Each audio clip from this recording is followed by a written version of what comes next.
जीवन में हम अक्सर अपने सामने आने वाली चुनौतियों से जूझते रहते हैं। हम बेहतर भविष्य का सपना देखते हैं, महानता हासिल करने की आकांक्षा रखते हैं और सफलता से भरे जीवन की कामना करते हैं। सवाल यह है कि हम इन सपनों को हकीकत में कैसे बदलें? हम अभी जहां हैं और जहां होना चाहते हैं, उसके बीच के अंतर को हम कैसे जानें? इसका उत्तर एक शक्तिशाली सिद्धांत में निहित है, जिसे धारणा के नियम के रूप में जाना जाता है। नियम कहता है कि हमारी धारणाएं हमारी वास्तविकता बनाती हैं। दूसरे शब्दों में, हम अपने बारे में और अपनी परिस्थितियों के बारे में जो सच मानते हैं, वह हमारे द्वारा अनुभव किए जाने वाले परिणामों को आकार देता है। यह हमारे जीवन की दिशा को आकार देने में हमारे विचारों की शक्ति पर जोर देता है। विश्वास वह आधार है जिस पर धारणा का नियम संचालित होता है। चाहे आप सोचते हो कि आप कर सकते हैं या आप सोचते हैं कि आप नहीं कर सकते, आप सही हैं। हमारी मान्यताएं यह निर्धारित करती हैं कि हम क्या हासिल कर सकते हैं। यदि हम अपनी क्षमताओं पर विश्वास करते हैं, तो हम अपने आप को अनंत संभावनाओं के लिए खोल देते हैं। दूसरी ओर, यदि हम स्वयं पर संदेह करते हैं, तो हम अपनी क्षमता को सीमित कर देते हैं और अपनी प्रगति में बाधा डालते हैं। धारणा के नियम की शक्ति का उपयोग करने के लिए हमें अपने दृष्टिकोण को बदलने के लिए तैयार रहना चाहिए। इसके लिए हमारे विचारों को फिर से आकार देने और हमारी आकांक्षाओं के अनुरूप सशक्त विश्वासों को अपनाने के लिए एक सचेत प्रयास की आवश्यकता है। जैसा कि चीजों को देखने का अपना तरीका बदले और जिन चीजों को आप देखते हैं वे बदल जाती हैं। हमारे दृष्टिकोण को बदलने का एक शक्तिशाली तरीका प्रचुरता और संभावना की मानसिकता विकसित करना है। सीमाओं और अभावों पर ध्यान केंद्रित करने के बजाय हम हर स्थिति में अवसर और प्रचुरता देखना चुन सकते हैं। परिप्रेक्ष्य में यह बदलाव हमें आशावाद और रचनात्मकता के साथ चुनौतियों का सामना करने की अनुमति देता है, जिससे नया समाधान और सफलताएं मिलती हैं। धारणा के नियम की अवधारणा को समझना केवल पहला कदम है। अपने सपनों को वास्तव में साकार करने के लिए हमें धारणा के नियम को अपने दैनिक जीवन में लागू करना चाहिए। इसकी शक्ति का उपयोग करने में आपकी सहायता के लिए यहाँ कुछ व्यावहारिक कदम दिए गए हैं। पहला कदम, अपने सपनों को साकार करने के लिए आपको सबसे पहले यह पहचानना होगा कि आप वास्तव में क्या चाहते हैं। अपने लक्ष्यों और आकांक्षाओं पर विचार करने के लिए समय निकालें। आपकी क्या प्राप्त करने की इच्छा है? आप कैसा महसूस करना चाहते हैं? विशिष्ट बने और परिणाम की स्पष्ट कल्पना करें। जैसा कि नेपोलियन हिल ने एक बार कहा था, इच्छा सभी उपलब्धियों का प्रारंभिक बिंदु है। अपनी इच्छाओं को लिखें। यह प्रक्रिया आपको अपनी इच्छाओं को आंतरिक बनाने और सुदृढ़ करने में मदद करती है, जिससे आपका अवचेतन मन आपके सचेत इरादों के साथ संरेखित हो जाता है। दूसरा चरण, एक बार जब आप अपनी इच्छाओं को स्पष्ट कर लें, तो अपनी आंखें बंद कर लें और अपनी एक मानसिक छवि बनाएं कि आप पहले से ही वह जीवन जी रहे हैं जो आप चाहते हैं। कल्पना करें कि आप पहले से ही वह जीवन जी रहे हैं जो आप चाहते हैं। अनुभव को यथासंभव वास्तविक बनाने के लिए अपनी सभी इंद्रियों को शामिल करें। जीवंत रंग देखें, सफलता की आवाज सुनें, उपलब्धि की भावनाओं को महसूस करें और खुद को अनुभव में डुबो दें। विजुअलाइजेशन 2 उद्देश्यों को पूरा करता है।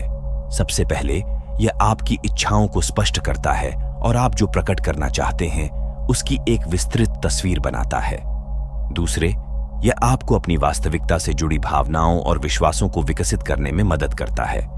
जब आप स्पष्ट रूप से अपनी सफलता की कल्पना करते हैं, तो आपका अवचेतन मन इसे वास्तविक मानता है और आपके विचारों, विश्वासों और कार्यों को उस वास्तविकता के साथ संरेखित करना शुरू कर देता है।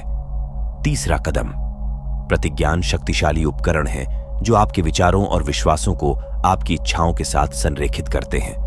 उदाहरण के लिए, यदि आपका लक्ष्य एक सफल व्यवसाय शुरू करना है, तो आप पुष्टि कर सकते हैं, मैं एक सफल व्यवसायी हूं।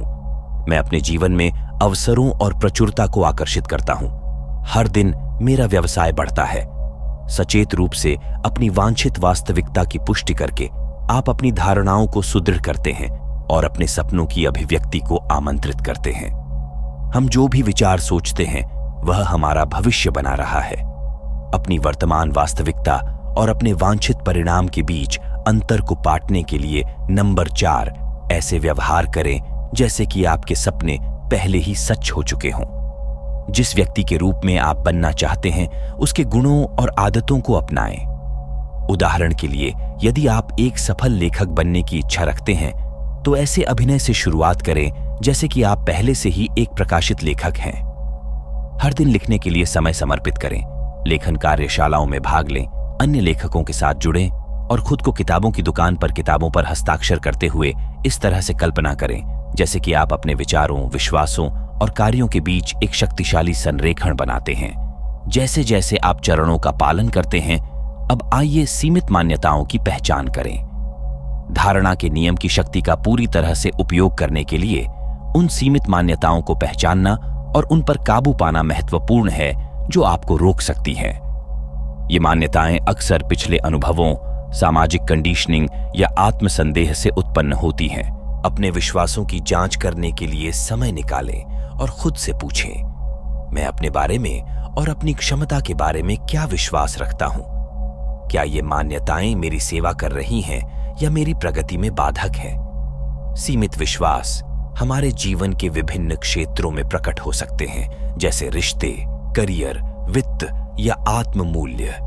वे अक्सर आत्म आलोचनात्मक विचारों, संदेह या भय का रूप लेते हैं।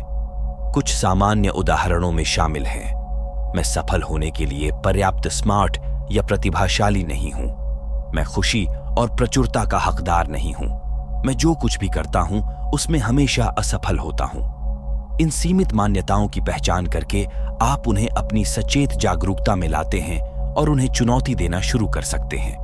एक बार जब आप अपनी सीमित मान्यताओं की पहचान कर लेते हैं, तो उन्हें चुनौती देने का समय आ गया है। उनकी वैधता पर सवाल उठाएं और उन सबूतों की तलाश करें जो उनका खंडन करते हों। नकारात्मक आत्मचर्चा को सशक्त प्रतिज्ञान और सहायक आत्मविश्वास से बदलें। उदाहरण के लिए, यदि आप मानते हैं कि आप सफल होने के लिए पर्याप्त बुद्धिमान नहीं हैं, तो अपनी पिछली उपलब्धियों को स्वीकार करके इस विश्वास को चुनौती दें। यह एक छोटी या बड़ी उपलब्धि हो सकती है। ऐसे अन्य लोगों से प्रेरणा लेना जो समान परिस्थितियों में सफल हुए हैं, और इस विश्वास को फिर से स्थापित करना कि मैं अपने द्वारा चुने गए किसी भी क्षेत्र में सीखने और बढ़ने में सक्षम हूं। याद रखें, जैसा कि टोनी रॉबिन्स ने कहा था, यह हमारे जीवन की घटनाएं नहीं हैं जो हमें आकार देती हैं, बल्कि हमारी मान्यताएं हैं कि उन घटनाओं का क्या मतलब है। हमारी मान्यताएं स्थिर नहीं हैं और हमारे पास उन्हें बदलने की शक्ति है। धारणा के नियम के माध्यम से अपने सपनों को प्रकट करने के लिए धैर्य की आवश्यकता होती है। रोम एक दिन में नहीं बना और न ही ये हमारे सपने हैं। प्रक्रिया पर भरोसा रखें, अपने दृष्टिकोण के प्रति प्रतिबद्ध रहें और तब भी धैर्य बनाए रखें जब परिणाम तत्काल न मिले। जैसा कि राल्फ वॉल्डो इमर्सन ने बुद्धिमानी से कहा था, प्रकृति की गति को अपनाओ, उसका रहस्य धैर्य है। धारणा के नियम को पूरी तरह से अपनाने के लिए किसी उच्च शक्ति या ब्रह्मांड पर भरोसा करना आवश्यक है। भरोसा रखें कि ब्रह्मांड आपके पक्ष में काम कर रहा है, आपके सपनों की ओर आपका मार्गदर्शन कर रहा है। हर पहलू को नियंत्रित करने की आवश्यकता को छोड़ दें और जीवन के प्रवाह के प्रति समर्पण कर दें। जैसा कि लाओ त्सो ने कहा, प्रकृति जल्दबाजी नहीं करती, फिर भी सब कुछ पूरा हो जाता है।